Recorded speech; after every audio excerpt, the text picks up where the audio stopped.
Imagine you're walking through a dark forest at night. Every shadow looks like a threat. Every sound makes your heart pound. Your mind creates monsters behind every tree. This is what anxiety feels like. But what if I told you that a young prince, 2,500 years ago, walked through this exact same forest of fear and found something extraordinary on the other side? His name was Siddhartha, and before he became the Buddha, he was consumed by the same worries that plague us today. Fear of death, fear of loss, fear of the unknown. But his journey from anxiety to awakening holds the keys to your own freedom. Today I'm going to share his story, and more importantly, the practical wisdom he discovered that can transform your relationship with anxiety forever. This isn't just ancient philosophy. These are battle-tested tools that have helped millions find peace in the storm. So settle in, take a deep breath, and let me tell you about the night everything changed. Part 1. The Prince Who Couldn't Sleep. A young prince lies awake in his golden chamber, silk sheets pulled to his chest, the scent of incense wafting softly in the air. Around him, opulence glimmers, gold-encrusted pillars, servants ready to attend to his every whim, and soft music playing just outside his doors to lull him to sleep. But none of it works. His eyes are wide open, fixed on the intricately painted ceiling. His heart beats faster than it should in a room so serene. His mind spins with thoughts that no wealth or pleasure can silence. What if I get sick? What if I lose everything? What if the people I love die?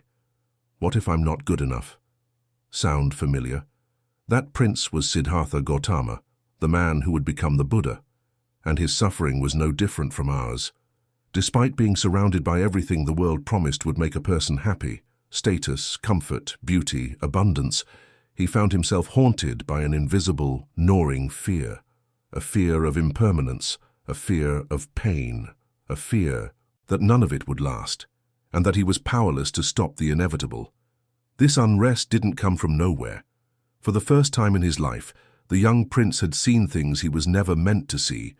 An old man, hunched and trembling, a sick person, coughing and weak, a corpse, silent and still, and a wandering ascetic, peaceful and detached, unburdened by worldly attachments. In that moment, Siddhartha's perfectly curated world shattered. The palace that once felt like a sanctuary now seemed like a beautiful illusion, built to hide the reality that everything, youth, health, joy, even life itself, will one day slip through our fingers. He couldn't sleep. He couldn't pretend, not anymore. So one night, under the pale light of the moon, he walked away from his titles, his possessions, his family, and his inheritance. He wasn't running from responsibility. He was running toward truth. Thus began his quest, not for pleasure or power, but for liberation. For 6 long years, Siddhartha wandered. He pushed his body to its limits through extreme fasting, letting his ribs press against his skin until he was close to death. He sat for hours, days, beneath trees, practicing meditation so intense that his mind would sometimes detach from his body. He studied with renowned teachers, argued with philosophers, experimented with doctrines and dogmas. But still, the same restlessness remained. The anxiety had changed forms, but it was still there, shadowing him like a loyal companion, until one night, under a Bodhi tree beside the banks of the Neranjana River, something shifted. He sat down, vowing not to rise until he had seen reality clearly, not just intellectually, but directly, not through faith or logic or denial, but through awakened presence. As the hours passed, the prince-turned-seeker faced every fear, every temptation, every painful memory. He was confronted by Mara, the embodiment of inner doubt, illusion, and distraction. But Siddhartha did not run. He did not suppress, he did not fight. He watched, he understood, and then he let go. By sunrise, Siddhartha was no longer a seeker. He was awakened, not because the world had changed, but because his relationship to it had. He saw that suffering is not found in pain itself, but in our resistance to it. That anxiety is not a flaw, but a message, a call to look deeper, that nothing in the world can offer lasting peace, because the source of peace is already within. That night didn't just mark the birth of a Buddha. It marked the beginning of a path, one that has guided millions through the storms of their own minds. And it all began with a single sleepless night, with questions that wouldn't go away, with the courage to say, there must be more than this. Part 2. The Night of Awakening. As Siddhartha sat in meditation, his anxiety reached a crescendo. Buddhist texts describe it as being attacked by Mara, the demon of fear, doubt, and desire. But here's what's remarkable. Instead of running from these fears, instead of trying to suppress them, he did something revolutionary. He welcomed them. I see you, fear, he seemed to say. I see you, doubt. I see you, worry about the future. You are here. You are part of this moment. But you are not who I am. In that moment of radical acceptance, something extraordinary happened. The fears didn't disappear, but his relationship to them transformed completely. He realized that anxiety wasn't the enemy. The enemy was his resistance to anxiety. Imagine holding a hot coal in your hand. The burning sensation isn't the problem, your grip is. The moment you open your hand, the coal falls away. Siddhartha opened his hand to anxiety, and in doing so, found freedom. This is the first great teaching. You are not your anxiety. You are the sky. And anxiety is just weather passing through. If this message resonates with you, and you're seeking more moments of peace and insight, don't forget to like the video and subscribe for daily reflections rooted in ancient wisdom and modern clarity. Part 3. The Merchant's Tale. A Lesson in Letting Go. Years after his awakening, the Buddha met a wealthy merchant who was consumed with worry. The merchant had just lost a valuable shipment and couldn't stop obsessing about his financial ruin. Teacher, the merchant said, how can I find peace when everything I've worked for might be lost? The Buddha smiled and told him this story. A man was traveling through a dangerous forest when he encountered a tiger. He ran to the edge of a cliff and climbed down a vine to escape. Halfway down, he saw another tiger waiting below. Above, the first tiger prowled. Then he noticed 2 mice, one white, one black, gnawing through the vine that held his life. In this moment of absolute terror, the man noticed a strawberry growing from the cliff face. He picked it and ate it. It was the sweetest thing he had ever tasted. The merchant looked confused. But teacher, what does this mean? The tigers represent birth and death, the fundamental fears that chase us all. The mice are day and night, constantly eating away at our time. The vine is our life, always uncertain. But the strawberry is this moment, right now, the sweetness available even in the midst of danger. The merchant's eyes widened with understanding. His shipment was lost, that was reality. But his obsessive worry about future consequences was robbing him of the sweetness available right now. His health, his family, this very breath. This is the second great teaching. Anxiety lives in future fantasies and past regrets. Peace lives in the present moment. Part 4. The Practice of Sacred Pausing. Let me share with you something the Buddha understood deeply. A practice so simple yet so profound, it can disarm even the most overwhelming anxiety. It's not a mantra. It's not a breathing technique. It's not a trick to suppress what you feel. It's called the sacred pause, and it might be the most powerful thing you do all day. Right now, wherever you are, listening to these words, I want you to try something. Just pause. Don't adjust your posture. Don't try to breathe deeper. Don't rush to fix anything. Don't run from the discomfort. Let everything be exactly as it is. Just notice. Gentle pause. Notice the breath, not as something you control, but as something that's simply happening. Notice the weight of your body. Notice the tightness in your chest, the clenching in your jaw, the subtle tremble in your thoughts. Notice the sounds around you, the hum of the world continuing. That's it. That is the sacred pause. And in this pause, something extraordinary begins to happen. You're no longer trapped inside the anxiety. You're no longer the frightened character in the story of what if. You become the witness, the stillness behind the storm, the sky rather than the weather passing through it. You see, The Buddha discovered that anxiety is not some formless monster. It has a structure. It's built on 3 pillars: a story about the future, usually something that hasn't happened, a resistance to the present, a pushing away of what is, a deep identification with your thoughts, believing they are you. The sacred pause interrupts all 3, not by force, not by suppression, but by witnessing. When you pause, you step out of the stream of compulsive thinking. You return to the only moment that actually exists, right now. And in that return, the anxious story begins to dissolve, not because you fought it, but because you stopped feeding it. Try this. Throughout your day, when anxiety arises like a wave building inside your chest, don't brace, don't escape, just pause. 3 seconds, that's all. Inhale, feel, witness. Remember, I am the sky, this is just weather. I am not my fear. I am the awareness that sees it. This too shall pass, because it's just passing through. The more you practice this, the more familiar it becomes. And slowly a quiet confidence starts to grow. Not the kind that says, nothing can touch me, but the kind that says, whatever comes, I know how to stay. The sacred pause doesn't fix life. It simply reveals that most of what we call problems are just weather patterns in the mind, rising and falling. You don't need to chase peace, you only need to stop running. And in that stillness, peace finds you. So next time anxiety whispers, you can't handle this, pause, breathe, notice, and gently remind yourself, you already are what you're seeking. You always were. Part 5, the story of the 2 arrows. One day, a student approached the Buddha with a question that might sound familiar. Teacher, I understand that pain is part of life, but why does my suffering feel so overwhelming? Why does my anxiety feel so much worse than the actual problems I face? The Buddha picked up 2 arrows. He held up the first one and said, this is the arrow of unavoidable pain.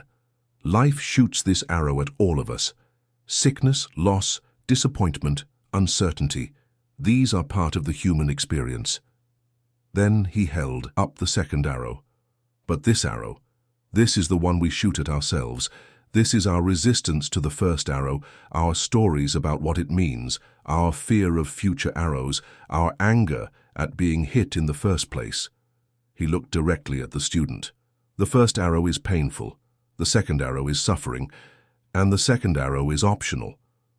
Your anxiety often has this 2-arrow structure. The first arrow might be a real concern, a health issue, a work challenge, a relationship problem. The second arrow is all the mental elaboration. This means I'm a failure. What if this gets worse? I can't handle this. This shouldn't be happening. The Buddha's insight was revolutionary. We can't always avoid the first arrow, but we can learn to put down the second one. Let me share how to do this practically. Part 6, The Anxiety Alchemist, Transforming Worry into Wisdom. There's another story the Buddha told about a master alchemist who could turn any metal into gold. One day, his apprentice asked him the secret. Simple, the master said.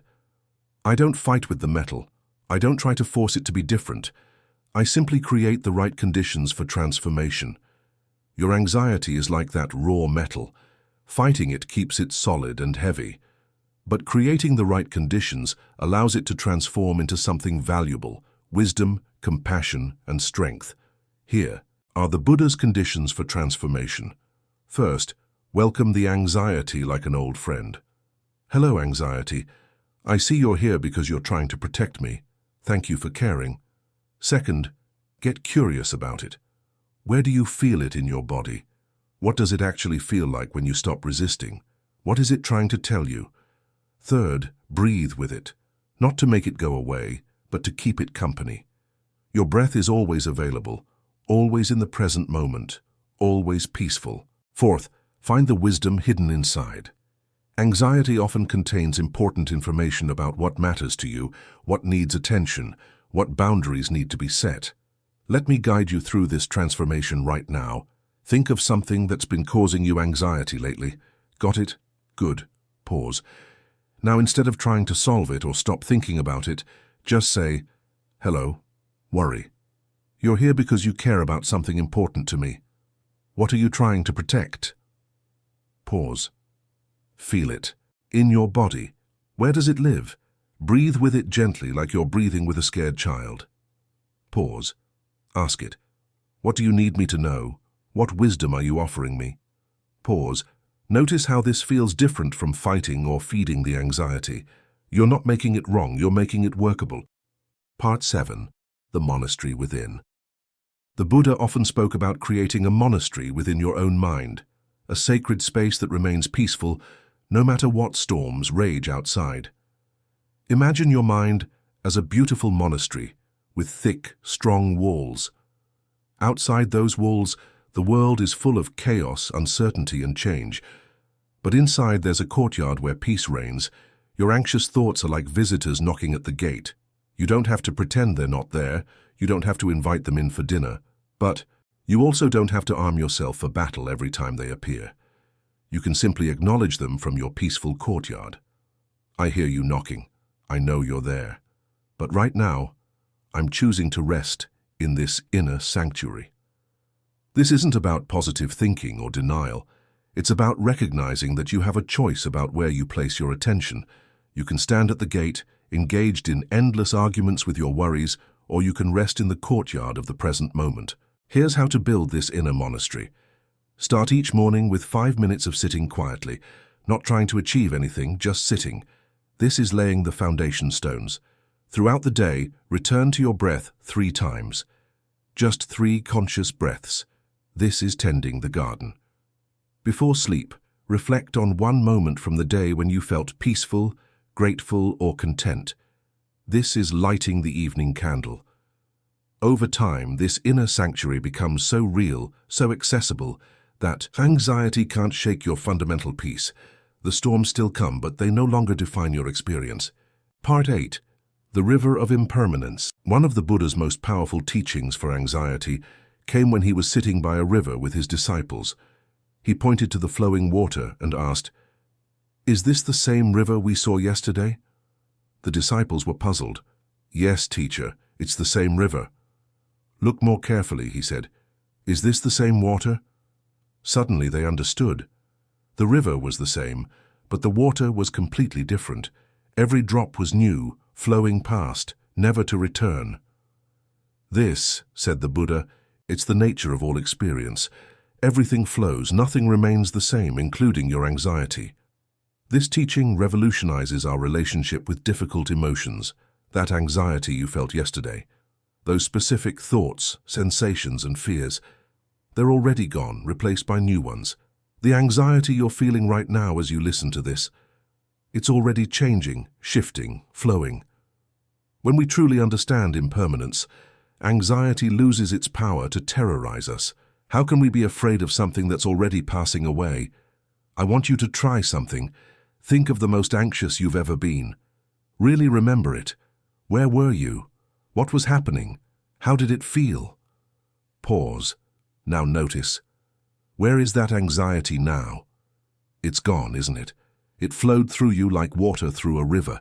You survived it. You're here now. This is true for every anxious moment you'll ever have.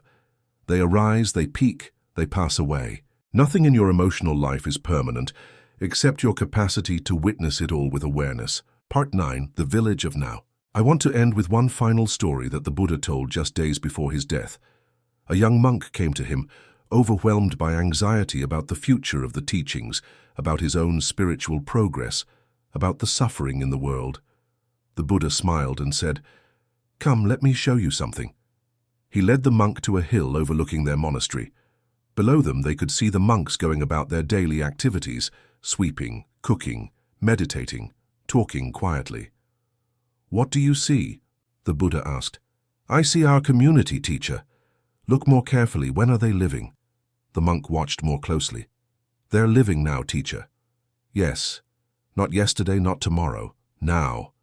This is the village of now, and it's the only place where peace exists, the only place where joy exists, the only place where love exists."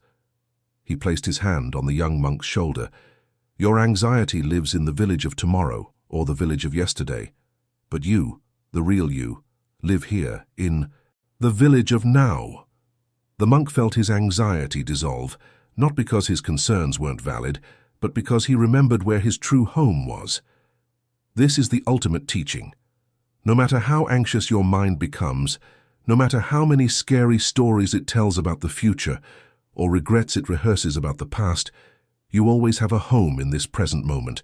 Your breath is here, your body is here, the sky above you is here, the ground beneath you is here.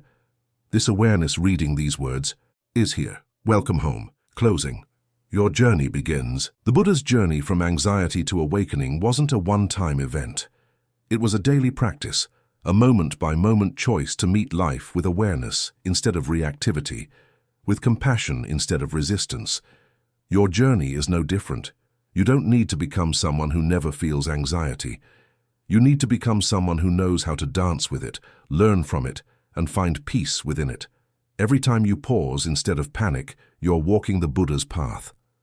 Every time you breathe, with your fear instead of fighting it, you're following in his footsteps. Every time you treat your worried mind with compassion instead of criticism, you're awakening to the same truth he discovered under that Bodhi tree. The path is simple but not easy. It requires patience, practice, and profound self-compassion, but it works. For 2,500 years, it has transformed anxious hearts into peaceful ones, worried minds into wise ones. Your anxiety isn't a mistake. It's not a sign that you're broken or weak. It's a teacher, a protector, a part of your human experience that deserves understanding, not warfare. The Buddha once said, "The greatest gift you can give another human being is your own liberation." As you learn to meet your anxiety with wisdom and compassion, you become a light for others walking through their own dark forests of fear. Remember the prince who couldn't sleep. He became the awakened one who taught the world how to find peace. Your anxiety could be the very thing that leads you to your own awakening. The monastery within is real. The village of now is waiting for you. The path from suffering to freedom has been walked by countless others, and now it's your turn. Take the next step. The journey of 1,000 miles begins with a single breath, and you're already breathing. With gratitude, daily Dharma.